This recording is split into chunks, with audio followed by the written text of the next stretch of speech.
नमस्कार दोस्तों, मैं जितेंद्र द्विवेदी। आप सभी कुशाग्र राय चैनल पर बहुत बहुत स्वागत है। आज हमें मध्य प्रदेश की वन संपदा के बारे में पढ़ना है। यहाँ भी हम दो भागों में इसको विभाजित करके पढ़ेंगे। पहला पढ़ेंगे हम मुख्य वन संपदा, जिसके अंतर्गत हम सागौन, साल, बांस को पढ़ेंगे।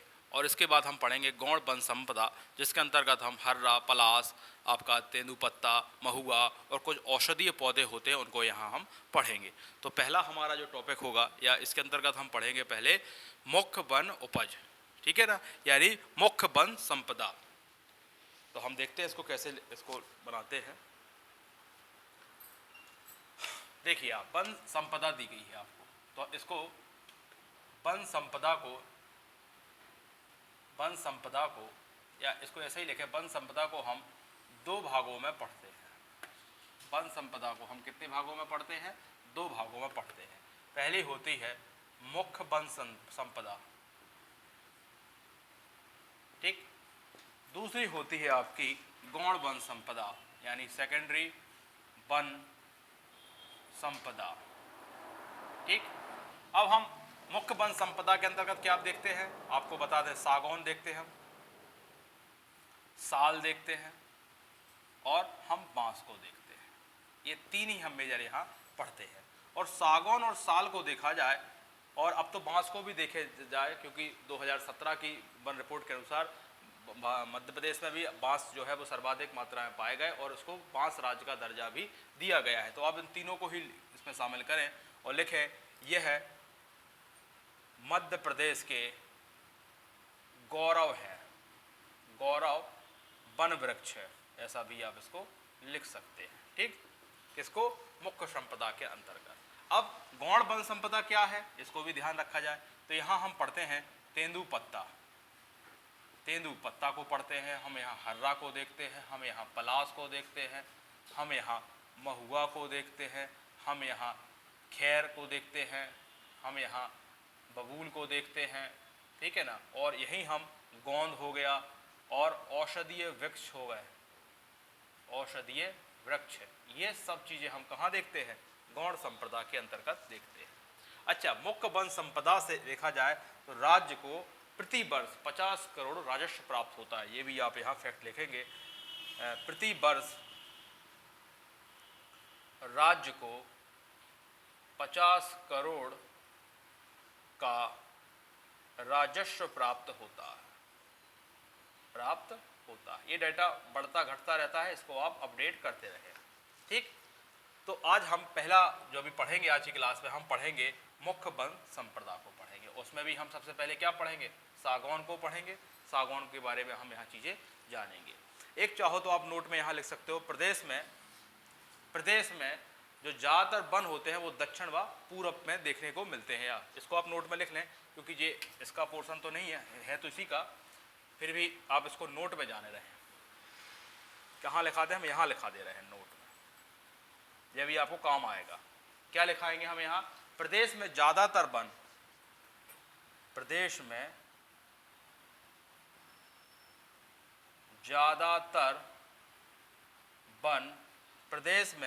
ज़्यादातर वन दक्षिण व पूर्वी इलाके में है, यानी मध्य प्रदेश के दक्षिण और पूर्वी भाग में है। और यहाँ एक अपवाद भी है। अपवाद कहाँ है मध्य प्रदेश में? अपवाद में लिखेंगे श्योपुर। श्योपुर मुरैना के नीचे पड़ता है। कहाँ पड़ता है श्योपुर? आपको पता है, ये मुरैना है और ये क्या है? श्योपुर हुआ। श्योपुर और पन्ना क्या है? अपवाद है। यहाँ भी फॉरेस्ट ज़्यादा पाया जाता है। श्योपुर में तो आपका 50% से ज़्यादा है, जबकि आपको लगता है कि यहाँ क्या है, यहाँ आपका पानी कम गिरता है, इस वजह से यहाँ फॉरेस्ट नहीं होना चाहिए, जबकि यहाँ होता है। तो ये अपवाद में ध्यान रखेंगे आप पन्ना और श्योपुर को। अब हम पढ़ते हैं क्या अपने मेन टॉपिक पर, मुख्य वन संपदा आप डालें या मुख्य वन उपज डालें, उसमें डालें आप सागौन को हम पढ़ते हैं। इसका आप फॉर्मेट समझ गए कि किस तरीके से हमें मध्य प्रदेश की वन संपदा को पढ़ना है।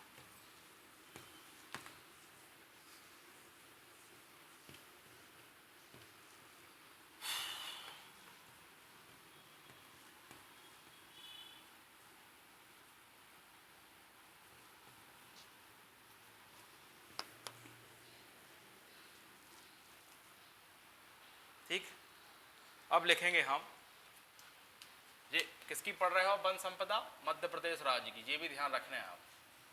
और हम पहला इसमें पढ़ने वाले हैं क्या? मुख्य वनोपज, या इसको ही बोलते हैं मुख्य वनोपज। और हम पहला क्या देखने वाले हैं यहाँ? हम देखने वाले हैं सागौन को, हम देखने वाले हैं सागौन को। ठीक, अब हम देखते हैं सागौन के बारे में। सबसे पहले क्या पढ़ते हैं? सबसे पहले हम इसका वानस्पतिक नाम पढ़ते हैं, जो कि हम पहले भी आपको इसको पढ़ा चुके हैं, उष्णकटिबंधीय पर्णपाती वन में। तो लिखेंगे आप वानस्पतिक नाम, यानी साइंटिफिक नेम क्या है? तो साइंटिफिक नेम क्या है? Tectona grandis, tectona grandis. ठीक, ये हो गया क्या इसका साइंटिफिक नाम, ये हो गया इसका साइंटिफिक नाम। ठीक, ये हो गया इसका साइंटिफिक नाम। इसके बाद हम यहाँ क्या देखते हैं? जो सागौन है, जो सागौन है, इसको ये किस प्रजाति का वन है? तो लिखेंगे आप यहाँ उष्णकटिबंधीय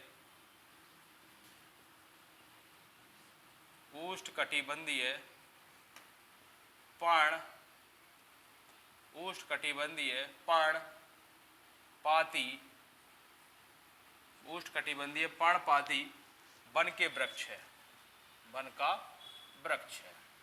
ठीक, इसके बाद हम यहाँ देखते हैं, यहाँ वर्षा कितनी इसको आवश्यकता होती है सागौन के वृक्ष के लिए? तो आप यहाँ लिखेंगे 75 से 125 सेंटीमीटर तक इसको वर्षा की आवश्यकता होती है। इसके बाद यही हम इसकी मिट्टी देख लेते हैं, किस मिट्टी में ज़्यादातर ये देखने को मिलता है? तो काली मिट्टी में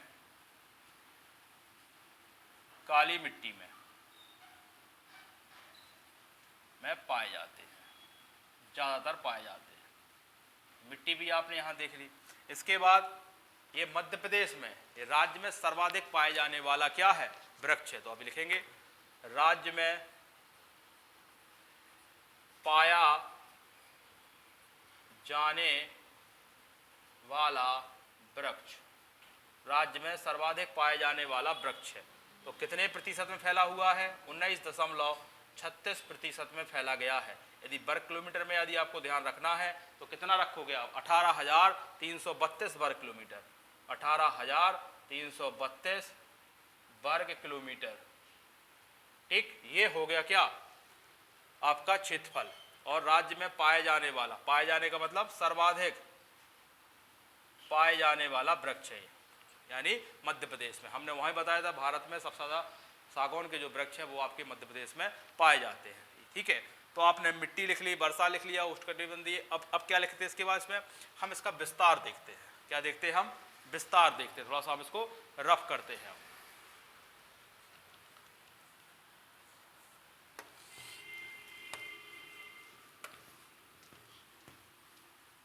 विस्तार में हमने बताया है मध्य दक्षिण क्षेत्र। क्या लिखेंगे हम इसमें? अब इसमें हम लिखेंगे विस्तार, कहाँ कहाँ ये फैला हुआ है। क्षेत्रफल आपने देख लिया, तो लिखेंगे हम मध्य दक्षिण क्षेत्र। ठीक, ये तो हो गया मध्य दक्षिण क्षेत्र। किसकी बात कर रहे हैं हम? हम आपको मानचित्र में इसको स्पष्ट क्लियर करने का प्रयास कर रहे हैं।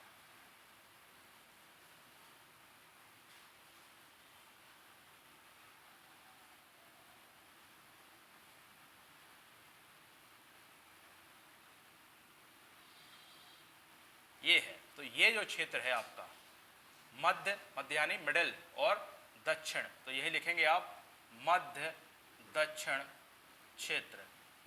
ये किसके लिए फेमस है? ये आपके सागौन के लिए क्षेत्र है। तो यहाँ आप लिख भी ले मध्य दक्षिण क्षेत्र। अब कई बार जिले पूछ ले जाते हैं स्पष्ट रूप से, तो जिले में कौन सा जिला लिखोगे आप? होशंगाबाद का बोरी घाटी क्षेत्र, होशंगाबाद का बोरी घाटी क्षेत्र, बोरी घाटी क्षेत्र। ठीक है, और जिला पूछा जाए तो बैतूल लिखेंगे आप। ठीक है ना, वहीं पचमढ़ी भी यहाँ आप चाहो तो लिख सकते हैं। मेन आप तीन ही याद रखें आप। ठीक है, ये तो हो गया विस्तार, यानी इस रेंज में आपको ज़्यादातर क्या देखने को मिलेंगे। और इसको बढ़ा लें क्योंकि यहाँ पूरबी तरफ आपके साल के वृक्ष पाए जाते हैं। इसके बाद हम यहाँ क्या देखते हैं, करंट में आपको इसके बारे में दो चीज़ें अभी जानना जरूरी है क्योंकि वो एग्जाम में पूछी जा सकती हैं। पहले आप उपयोग और देख लें थोड़ा, यहाँ ये तो विस्तार हो गया। उपयोग क्या है भैया इसका, सागौन की लकड़ी का या सागौन का क्या उपयोग है, तो फर्नीचर हो गया और इमारती लकड़ी हो गई, चौखट वगैरह के लिए भी हो गई खिड़की। और फर्नीचर में भी क्या देखा जाता है, यह है हल्की, मजबूत तथा घुन नहीं लगता है, घुन नहीं लगता है, ये इसकी खास बात है। और इस खास बात के वजह से वन जिला वन उत्पाद के तहत फर्नीचर के लिए छतरपुर जिला को और सागौन की लकड़ी के लिए बैतूल को मिला हुआ है, ये भी हम यहाँ लिखेंगे। और क्या है आप डाल लें करंट, ये तो दो चीज़ समझ गए आप, विस्तार और उपयोग, ये हमने इसकी लोकेशन भी आपको क्लियर कर दी है मैप में। इसके बाद करंट में भी देखें आप सागौन को, क्या देखें करंट में, करंट में क्या देखना है आपको, करंट में देखना है एक जिला एक उत्पाद। तो इसके अंतर्गत देखेंगे आप, क्या देखोगे, सागौन की लकड़ी, क्या देखोगे आप, सागौन की लकड़ी के लिए बैतूल जिले को दिया गया है, ठीक है।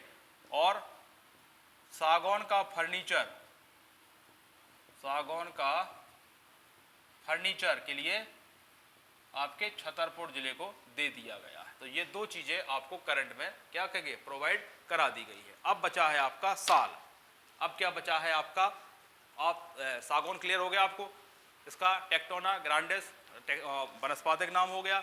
इसके बाद 75 से 125 सेंटीमीटर बारस, मिट्टी काली, उष्णकटिबंधीय पर्णपाती वन का वृक्ष का उदाहरण है। क्षेत्रफल में देखा जाए तो 19.36 और 18,332 वर्ग किलोमीटर है, ठीक। और मध्य प्रदेश में सर्वाधिक पाए जाने वाला वृक्ष भी ये है। और इसके साथ साथ हमने इसके क्षेत्र बता दिए, होशंगाबाद, बोरी घाटी, बैतूल, पचमढ़ी, इस सब का आपको जिले भी बता दिए। वन उत्पाद और करंट में भी यहाँ डिस्कस कर दिया, वहाँ मानचित्र में भी आपको स्पष्ट कर दिया गया है। दूसरा मुख्य उत्पाद क्या है, दूसरा मुख्य उत्पाद है आपका क्या है, साल। साल को भी हम उसी तरीके से देखेंगे। साल, साल में सबसे पहले क्या देखेंगे हम, इसका भी वनस्पतिक नाम देखेंगे। क्या नाम है, वनस्पतिक नाम क्या है इसका, वनस्पतिक नाम है सोरिया रोबस्टा। सोरिया रोबस्टा लिखेंगे आप, सोरिया रोबस्टा, ये तो हो गया इसका साइंटिफिक नेम। इसके बाद ये वृक्ष किसका है, तो लिखेंगे आप उष्ण कटिबंधीय आर्द्र पर्णपाती वन का वृक्ष है, ठीक। अब आ जाते हैं हम, वर्षा कितनी चाहिए इसको, तो वर्षा 175 सेंटीमीटर से अधिक, ठीक।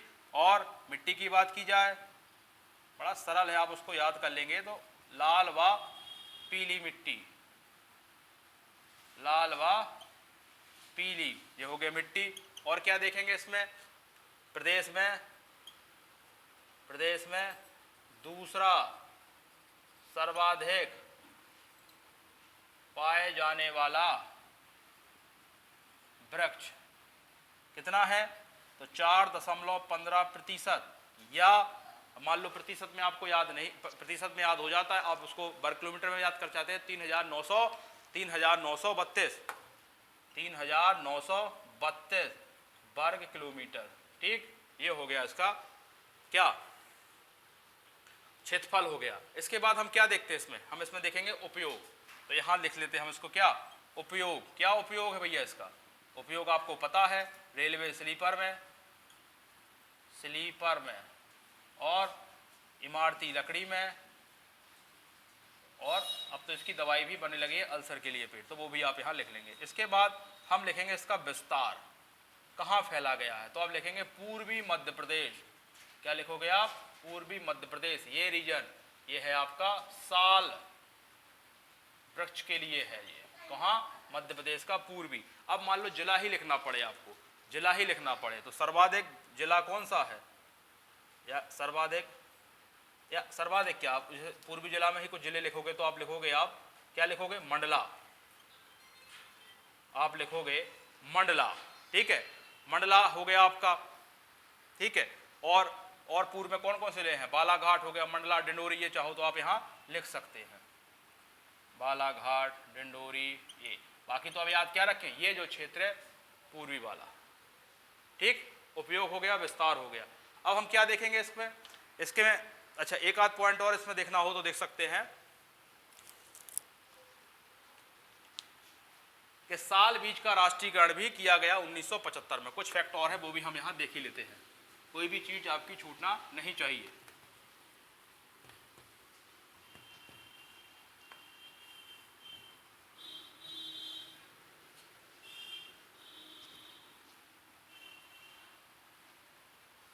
क्या लिखोगे आप,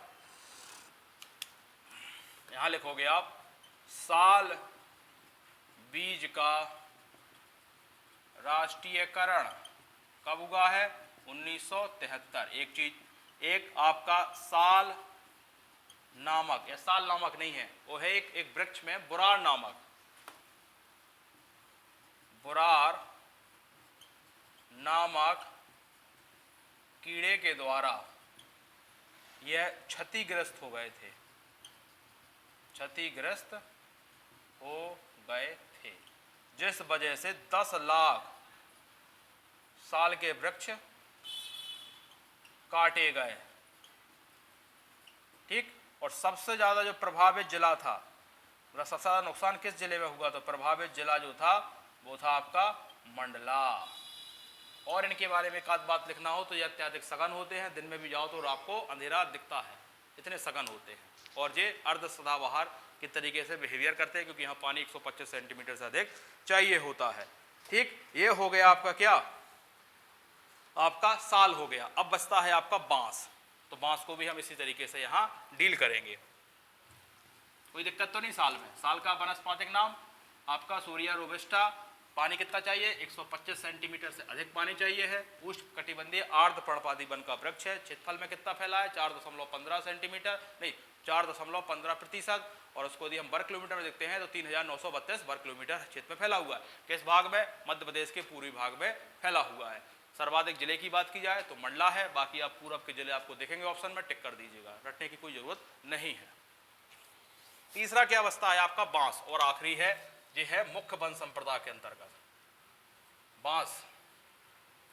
बांस का भी हम क्या देखेंगे, पहले वनस्पतिक नाम देखेंगे, यानी साइंटिफिक हम इसका नाम जानेंगे। क्या है, इसको भी हम बता चुके थे आपको, क्या है, डेंडोकैलेमस लिखेंगे आप, क्या लिखेंगे आप, डेंडोकैलेमस।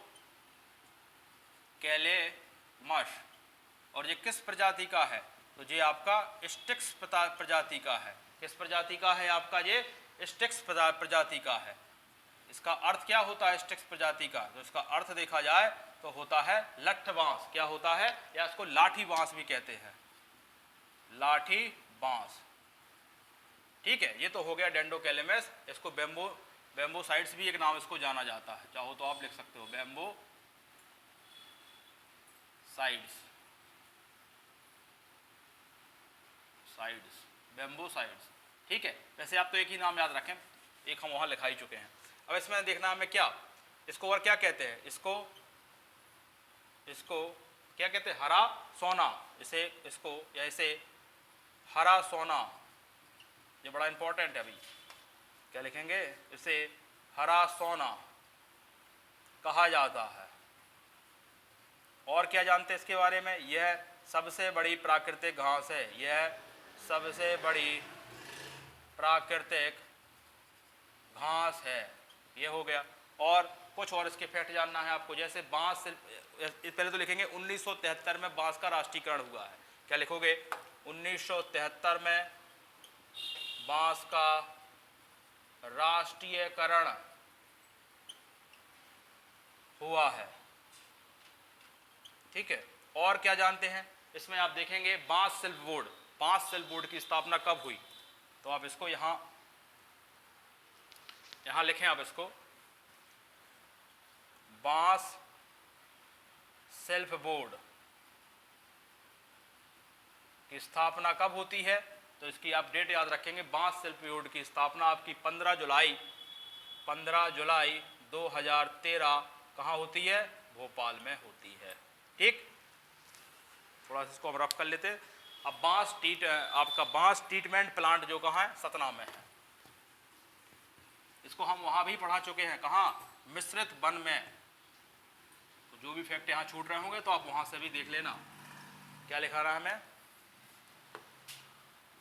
बांस ट्रीटमेंट प्लांट, बांस ट्रीटमेंट प्लांट कहाँ का है, सतना में लगा हुआ। ये भी आपने जाना। फिर एक क्या आप जानना है आपको, भारतीय अच्छा पानी की कई बार होते, वर्षा कितनी चाहिए इसको, तो इसको वर्षा चाहिए है आपकी 75 सेंटीमीटर से प्लस कर दें आप वर्षा, तो आपको बांस उपलब्ध हो जाएंगे। वैसे बांस वहाँ पाए जाते हैं जहाँ नदियों के किनारे वगैरह होते हैं, पानी का वहाँ जमा होता है पहले से, आपने गाँव में नोट किया होगा। और क्या लिखने हैं इसमें, हम वो लिखते हैं, हाँ 2017 में भारत वन रिपोर्ट 2017 के अनुसार लिखें आप, भारत वन रिपोर्ट 2017 के अनुसार क्या देखते हैं आप कि मध्य प्रदेश में सर्वाधिक बांस पाए गए, इसलिए इसको बांस राज्य का दर्जा प्राप्त हुआ है, बांस राज्य का दर्जा प्राप्त हुआ था। ठीक, अभी आप देख लेंगे, लेटेस्ट रिपोर्ट में भी देखेंगे आप इसको। और राज्य में 50 लाख नेशनल टन बांस मौजूद है, ये भी आप यहाँ एक फैक्ट लिखिए। पर ये करंट के हैं, जो भी करंट में आता है तो उसको अच्छा उसको उपयोग और विस्तार और देख ले अपन। उपयोग क्या क्या उपयोग होता है बांस का, बांस का उपयोग क्या क्या है। बांस का आपको पता है कागज व लुगदी उद्योग में के क्षेत्र में, तो लिखेंगे आप बांस का उपयोग। उपयोग में क्या लिखेंगे, उपयोग में लिखेंगे आप कागज व, लिख लें आप कागज व लुगदी, कागज व लुगदी उद्योग में, पहली बात कागज व उद्योग में। और क्या क्या, टोकरी में बनाने में आपने देखा होगा, है ना, चटाई वगैरह, चटाई छप्पर ये सब आप जानते हैं। तो ये तो हो गए क्या, इसके उपयोग हो गए हैं। अब देखेंगे हम विस्तार। तो पूर्वी व दक्षिणी मध्य प्रदेश में है और बाकी मिश्रित रूप में, यानी कम अधिक मात्रा में पूरे मध्य प्रदेश में है। ठीक, फिर भी यदि पूछा जाए कि मध्य प्रदेश में सर्वाधिक, विस्तार लिख लें आप। हमने विस्तार में क्या बताया, पूर्वी व दक्षिण क्षेत्रों में, पूर्वी व दक्षिणी क्षेत्रों में। फिर एक नीचे लिखेंगे कम या ज्यादा पूरे प्रदेश में पाए जाते हैं। ठीक, और मान लो कभी पर्टिकुलर जिला पूछा गया तो लिखेंगे सर्वाधिक, या मध्य प्रदेश का सर्वाधिक बांस वाला जिला पूछा जाए तो आप कौन सा टिक करोगे, आप टिक करोगे बालाघाट को, वो इंपॉर्टेंट है। ठीक, अब एक आध फैक्ट और बचता है आपका, वो बचता है राज्य बांस मिशन का गठन कब हुआ, लिख लें आप, राज्य बांस मिशन का गठन, ये भी आपका 2013 में हुआ है। ठीक, और डेट पूछने की बात आ जाए तो 3 जुलाई 2013। ठीक, ये भी आप ध्यान रखेंगे। और बांस शिल्प बोर्ड का हुआ है 2013 भोपाल, वो आपका 15 जुलाई है। एक और फैक्ट लिखना चाहो तो लिख लें कि इंदौर के नौलखा में मध्य प्रदेश का प्रथम सरकारी बांस शोरूम बना था। इंदौर के नौलखा में, लिख लें, हम बोल रहे हैं इंदौर के नौलखा में सरकारी बांस का शोरूम बना था। एक और आपको लिखना हो तो बांस की प्रजाति है एक बलकोबा, वो आपकी कहाँ कहाँ पाई जाती, सतना व उमरिया में पाई जाती। तो बांस की एक प्रजाति है बलकोबा, उसको भी आप लिख लीजिए।